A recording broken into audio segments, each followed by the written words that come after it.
A midlife crisis is more than just a cultural stereotype. It's a real psychological struggle that can surface between the ages of 40 and 60. Often triggered by aging, loss, or unmet expectations, it can actually lead individuals to question their identity, make impulsive choices, or abruptly abandon long term commitments. While not officially classified yet as a mental illness, the emotional and relational fallout is very real, especially for the spouses and families left behind. This podcast gives voice to those living through the aftermath, exposing the hidden pain, and seeking accountability, healing, and understanding. Thank you for joining us today on MLC Bomb Drop and Beyond. The stories and events discussed in this podcast are for informational and entertainment purposes only and should not be considered legal, medical, or professional advice. Any names, locations, or identifying details have been changed to protect privacy. Any similarities to actual persons, living or dead, or real events are purely coincidental.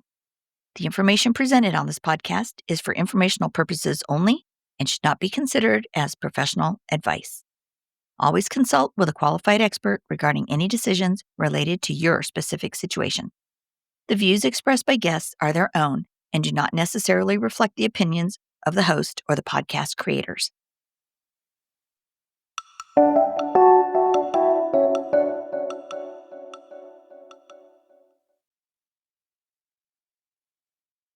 Hey, Bomb Squad. It's Trina here. Welcome back to the show. Today, we're diving into something so many of you have messaged me about. Why do narcissists and people in midlife crisis seem to sabotage holidays?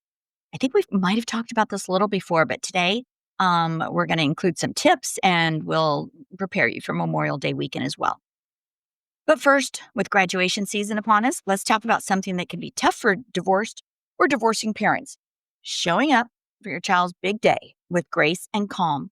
If that's you, here are 10 powerful tips. And remember, this can be a 3-year-old going from nursery school or kindergarten to your 50-year-old adult child. So no matter what, it is their day. No matter what their age, no matter what, remember, it's all about them. Not you, not your spouse. All right, 10 tips for graduation ceremonies. 1, this is pretty obvious, but it's so easy to forget.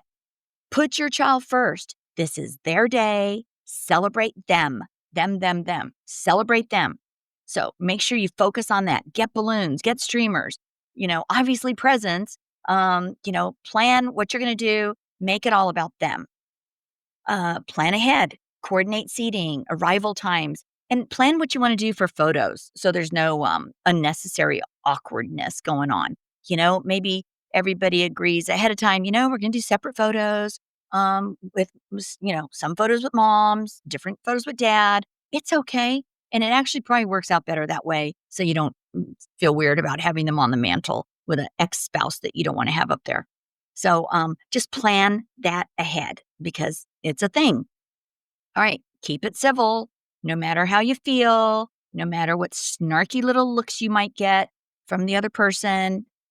Commit to being respectful in public. Remember, you're still a role model. And this is real important. Avoid bringing new partners, even your live-in girlfriends, new wife, whatever. You know what? They probably weren't a part of your child's life. So it's really better for them to stay home. So leave Bimbo Barbie at home unless your child specifically requests it. And it's awkward for the other person too. So, just make it all about the kids. You shouldn't be bringing a partner. It's really inappropriate and highly disrespectful to the other parent of the child. Again, this is for contentious situations. If you're all good friends, that's great. All right, tip number 5. It's pretty common sense, but don't compete. It's not about who bought the better gift or took the best photo. Don't compete. Just have a great day. And we talked about separate photos together, and that's with also planning ahead. So again, separate photo planning.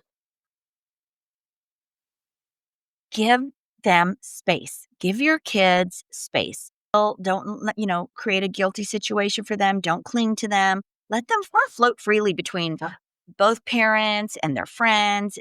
They've got a lot to celebrate and a lot going on in a short amount of time as well. So have a great time.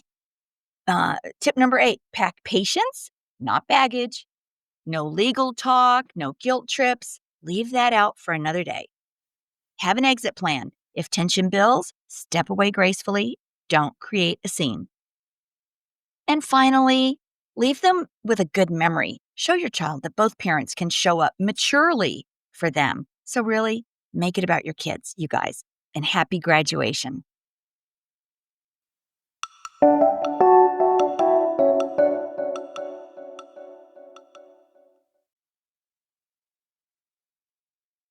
Let's shift now into why so many holidays are hard when you're dealing with an MLC or a narcissistic ex.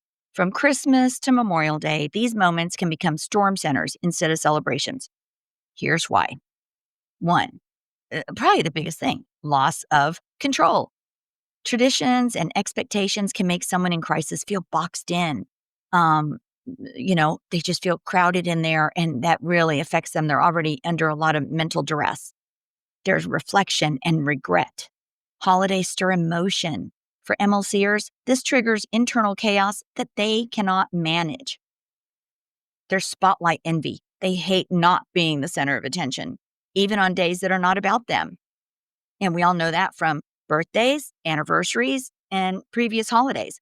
And that, especially if you were with somebody who's narcissistic, I'm sure you had many a spoiled birthday or holiday.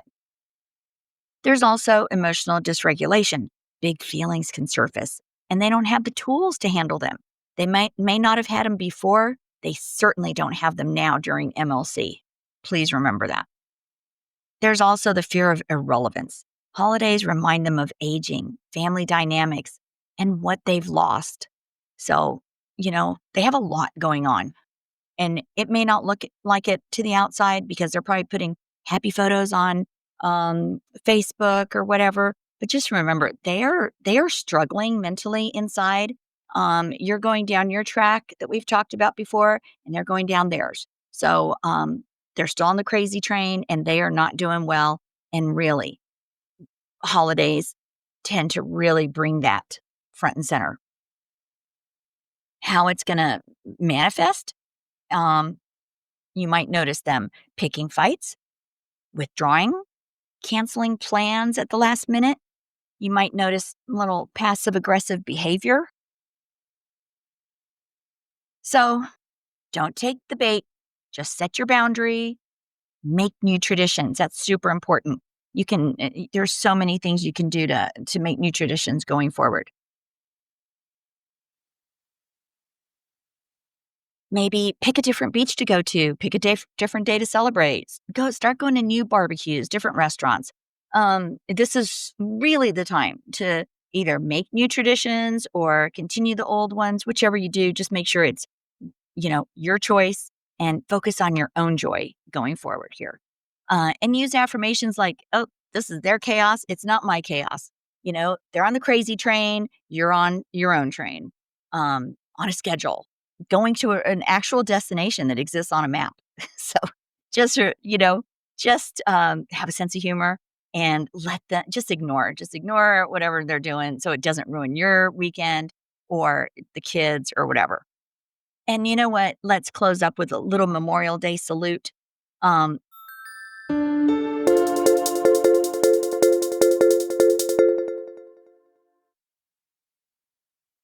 and today, let's close with something sacred. Memorial Day, especially, is not just a holiday. Memorial Day is an actual tribute. This is a day that we honor those who gave their lives in service to something greater than themselves. While some people are out there creating chaos, think about those who gave their lives to protect peace. Let's honor them. Let's honor ourselves by choosing clarity, calm, and courage. If you're alone this weekend or missing someone who left you during their crisis, remember, you are not broken. Your strength is its own kind of service.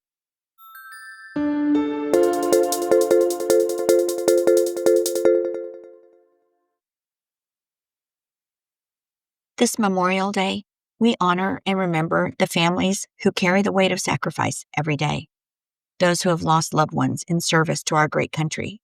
Your courage and your loss are never forgotten. Thank you. This weekend, we remember the men and women, the heroes of our country. We honor them and we thank them. You can reclaim holidays. You can show up with grace. You can rewrite what celebration looks like in your life. Create your new traditions. Thanks for joining me today.